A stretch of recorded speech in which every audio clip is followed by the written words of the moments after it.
Alors, dans cette vidéo, je vais vous parler de manière très brève des pseudo-classes et des pseudo-éléments.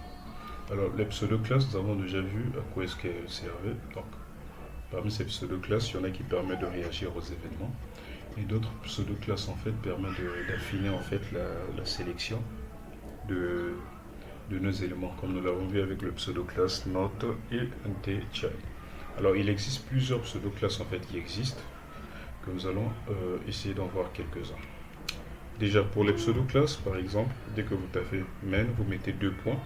Attention, 2 points seulement. Ok, donc là, je vais scroller. Voilà. Donc, par exemple, vous avez le pseudo-classe active. Alors, ce pseudo-classe s'applique généralement sur les liens hypertextes.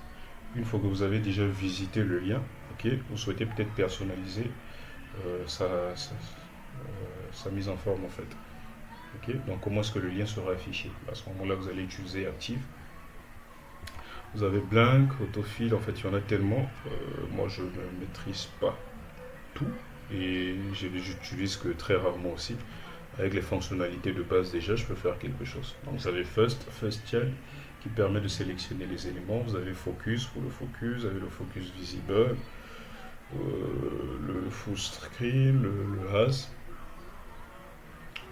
Donc, le has, il agit un peu comme le note, en fait, c'est pour vérifier si un élément en fait possède quelque chose.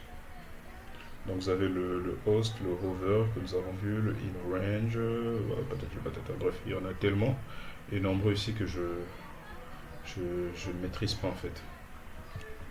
Ok, donc en fonction peut-être du besoin que vous allez avoir, vous pouvez toujours faire des recherches, mais vous aurez rarement utilisé la plupart des pseudo-classes que vous voyez ici. Ok, en dehors peut-être du child, le node, le hover, le focus, ça, ce sont généralement les plus utilisés. Le valide, alors je peux parler également de valide ici. Alors le valide s'applique en fait sur les éléments de type input. Ça dit ça permet de valider un champ de saisie. Lorsque vous avez un champ de saisie et que vous lui donnez l'attribut require, ok, vous pouvez décider d'appliquer un style à cet input là-ci et seulement si les données sont valides en fait. Ok, donc vous pouvez le faire ici. De même aussi, vous pouvez appliquer un style si les données sont invalides. Donc vous avez valide et invalide, ainsi de suite. Donc ça, c'est pour ce qui est des pseudo-classes. Il y a également les pseudo-elements. Les pseudo-elements, ce sont ceux-là en fait, ok, qui possèdent en tout cas plusieurs, enfin deux points. Ok. Alors, à la différence des pseudo-classes, les pseudo-elements permettent de modifier une partie du contenu HTML. Ok. Vous pouvez modifier une partie du contenu HTML. Prenons un exemple. Supposons que j'ai une balise P ici, ok, avec un texte lorem. Je peux par exemple utiliser les pseudo-elements after et before pour insérer du contenu au début et à la fin. Ok. Pour ça, je peux par exemple dire P. Ok. Je veux dire P before. Ok. Je vais utiliser la propriété CSS content et je vais dire hello. Before permet de dire donc de modifier le contenu HTML avant. After, je peux décider de modifier le contenu HTML après. Si je reviens ici, vous verrez qu'il y a le texte hello qui a été inséré au début. Mais attention, je ne peux pas sélectionner ce texte-là. Ok. Vous avez également le pseudo after, donc P, 2 points. After, je dis content, ok, je dis end.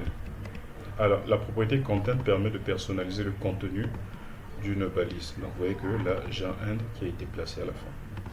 Je peux même également appliquer des propriétés. Je peux dire before border